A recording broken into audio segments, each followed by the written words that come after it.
Okay, so the expression for the electric field at a point on the axis of a uniformly charged loop or ring is found to be qx divided by 4 pi epsilon x square plus a square to the power 3 by 2. So that's the expression which we have obtained.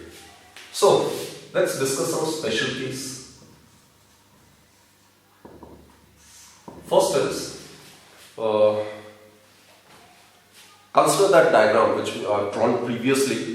If the observation point P lies at the center of the loop, then point P coincides with point 2. In such a scenario, we can substitute the value of x to be 0. In that case, E net would be equal to 0. So the conclusion is the electric field at the center of the uniformly charged loop is always 0. Let's consider the second case. Now suppose this is the uniformly charged loop, this is center, and this is the observation point.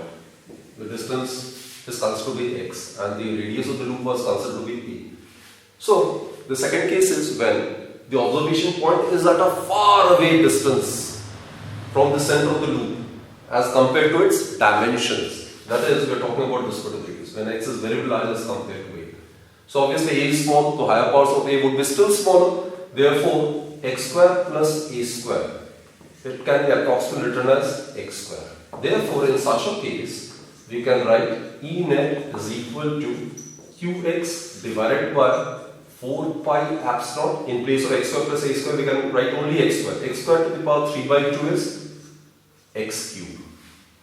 So, we'll be left with E net is equal to q divided by 4 pi epsilon x square. Look, this is a familiar formula, isn't it? This is the expression for the electric field at point P due to a point charge. So there's a very important conclusion. So what you conclude is, in case the observation point is at a very far away distance, then all the charge which otherwise was distributed uniformly over its circumference may be considered to be concentrated at its center. That is, in such a case, the uniformly charged loop will behave as a point charge. So this might be asked in the board examination, like prove that if the observation point is considered to be at a very large distance, or it is at such a distance which is very large as compared to the dimension of the uniformly charged loop, then the loop behaves as a point charge. So this is the article which you need to do in that case, right? So this is again a very important conclusion. There can be some other case, obviously from competitive point of view, like you can practice such questions. Earlier we have taken the case of an entire loop, right? Now what about this? Suppose this is a loop in the form of a semicircle. Charge q is uniformly distributed over here, and its center coincides with the origin. Suppose this is x-axis and this is y-axis. Charge q is distributed and its radius is a. In this case, suppose you are asked to find out the net electric field at point 2 due to this uniformly charged semicircular loop. So how to go about it? So in this case, again we'll proceed in a similar manner. We'll consider an elementary portion. Suppose it is dq of length dl. Let us consider this to be subtending an angle d theta. This angle is d theta and this angle is theta, suppose. So, due to this elementary portion, this is the center of the elementary portion, the net electric field at this point would be along this diagram. This is d. Electric field due to the positive charge is in the outward direction, d. Now this is theta. This can be also equal to theta, vertically opposite angle. D can be resolved into two components. This component is dE cos theta, and this component would be dE sin theta. Now what we need to do is, it's a symmetrical diagram. It is the mirror image of this part. So consider an elementary symmetrical portion in the other half of this loop. So this is it. This is again dq. The length of this elementary portion is dl. It will be subtending an angle d theta over here, and this angle is theta. So again, due to this elementary portion, the electric field at this point would be along this direction, like this. It is symmetrical. Again, d having the same magnitude, So this is theta, this will be also theta. Again, it can be resolved into two components. This is dE cos theta. This component would be dE sin theta. So in this case, you can easily observe these are the two symmetrical elementary portions. The component of the electric field d cos theta being equal in magnitude and opposite active will tend to get cancelled out, while the component of the electric field d sin theta will act in the same direction, that is towards the negative y-axis. So the component of the electric field of all those symmetrical elementary portions in these two symmetrical part of the semicircular loop will be directed towards the negative y-axis. So net electric field over here would be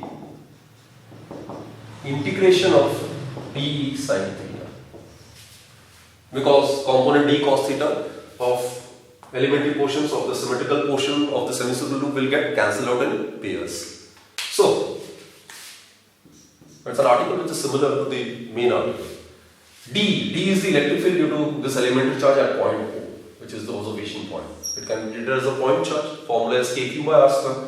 K is 1 over 4 pi epsilon naught. dq r square, distance square, which is the radius, a square. Sin theta. Okay, now what to do is, dq has to be changed in terms of, again, it's a uniform case of uniform distribution, so you can make use of unitary method. Semicircular loop, its circumference is pi a. In length pi a, the charge uniformly distributed is q. Unit length, the charge distributed is q over pi a. Therefore, in small length dl, the charge uniformly distributed is dq is equal to q by pi a into dl. So you can substitute this value of dq over here.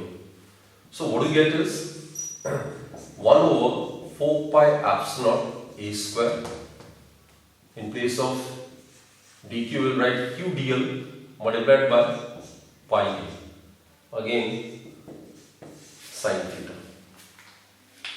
Now, constant term needs to be taken out, and here we need to convert dl in terms of theta, and that is when we can integrate it by taking suitable limits. So for that, what we do is, this is the diagram, this is d theta, this is the radius a, and this is the length of the arc dl. So angle is equal to length of the arc divided by radius. So dl may be written as a into d theta, isn't it? So in place of dl, over here you can write a d theta. So what do you get? A get cancelled. So constant can be taken outside. Q divided by 4 pi epsilon a square. Again, this is pi integration of sin theta. Now limits would be, we need to find out the electric field at this point due to this loop, this entire semicircular loop. So the angle would be from 0 degree to 180 degree. So 0 to 180 degrees pi. Sin theta, integration of sin theta is minus cos theta. You can solve it. Q over 4 pi epsilon a square into pi minus cos theta. Limits would be from 0 to pi. So further solving we get, okay, upper limit minus lower limit. Minus cos pi minus cos 0. Cos 0 is 1, right? Cos pi is minus 1. So, what do you get is q over 4 pi epsilon a square pi 1 plus 1, right? It will be 2.